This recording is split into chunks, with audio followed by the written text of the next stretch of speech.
Okay, Mathias Ezeaku is dead. Mathias Ezeaku is dead. The news is coming from Ijeuwa.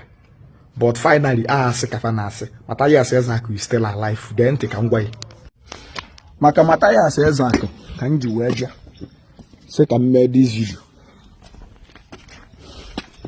Can you go to the okay. When you make your web this video, maka Mathias Ezeaku. After video Ijeuwa na-eme against Mathias Ezeaku, na ọ dị happy ka Mathias nwa nka nke ọzọ.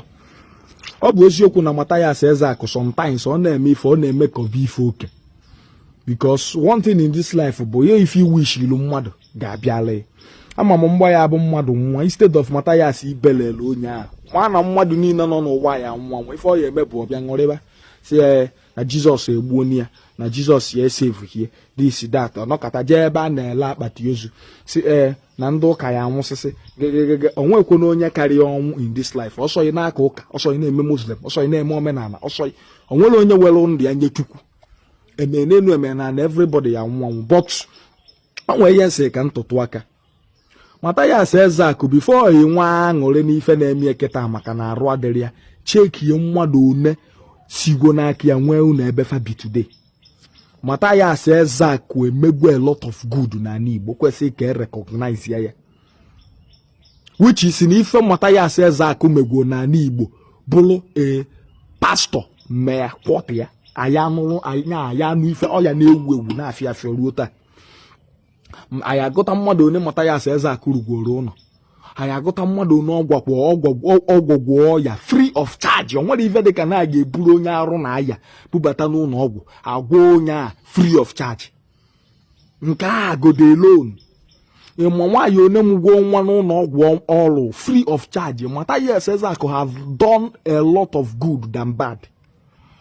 Mathias Ezeaku no doubt eze ndị Igbo na-agbanye na ọ na-abụ ọnọkata sometimes ife mkpakọwa bịa n'isi I happy jizinu maka ya wee mụ ọkụba dị happy because since ihe na-eme Mathias Ezeaku bido onye ọbụla nnọọ gbasị nkịtị so many people we are happy because abịa n'ife ọ na-ekwukọ gbasatalụ ndị ụka it is the truth. Eziokwu ka ọ na-ekwu. Mathias Ezeaku nwụgodo today ọbụla si ya bụ ife ya nwanwu so many pastors and reverend fathers anwụgo before gị aka ya na-anwụ na-eje ọbụla sọsọ ebe ọ nọ ka ọnwụ ya ebi. So ka anyị hapụ na iji maka ife na-eme mmadụ na-amụ ọkụ onye ahụ na-amụ ya amụ.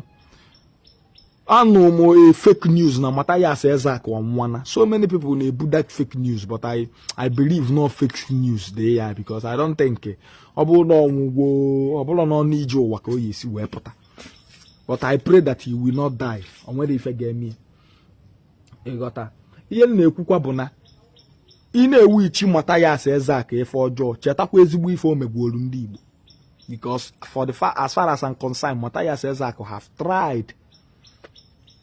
Mathias Ezeaku a try gbuolu ndị Igbo ife o megbuolu ndị Igbo nya bụ agụta ndị sigbo n'aka ya wee nwee nzọpụta ndị si n'aka ya wee nwere onwe ka nkụ ọbụla ofu ọbụla ịbụa n'agbanyeghị na Mathias Ezeaku have never wished me good in this life. I will not wish him bad. Ekpele mbụ na ife ọ nọ na ya na aya ndị ọzọ ya si ọ dịhụ ya dịhụ kunikwa mebekwa ife ọ na-eme kama na Mathias Ezeaku my message bụ na survive one nke apụta adị na-etekizi ife niile to heart ọ bụ eziokwu na bụlọ gị ya emechi nwoka as far as I'm concerned onwere onye ya emechi nwoka ndị erigofa nweze mekwatalizm ọsọkwa ibido from now begide riwe echi ọ ibesi ya akwa na jezuru ike. After all ekwube ọbụla so Mathias Ezeaku bụ onye na-fight ndị ụka very dark man na fight ya ndị ụka mana how many of us are going after him ịmadụizm maka na ọbụla onye Igbo mana ife eji agbalụ Mathias Ezeaku mgbanya nwa bụ maka na onye Igbo anyị na-emekwa na efe a ka anyị na-echetakwa n'echi gbuo dike mgbosi dike a ga-achọkwanụ dike atọ aya afụzi dike. Mathias Ezeaku I'm wishing you healthy and wishing you well. If I name very soon ọ ga-akwụsị.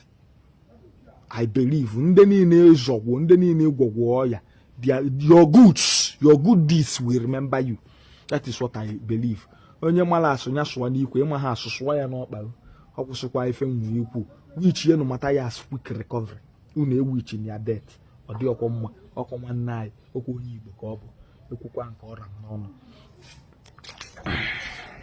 Thank you guys for watching. Subscribe on this channel, share this video, like and comment, drop your thoughts in the comment section. Thank you and God bless you.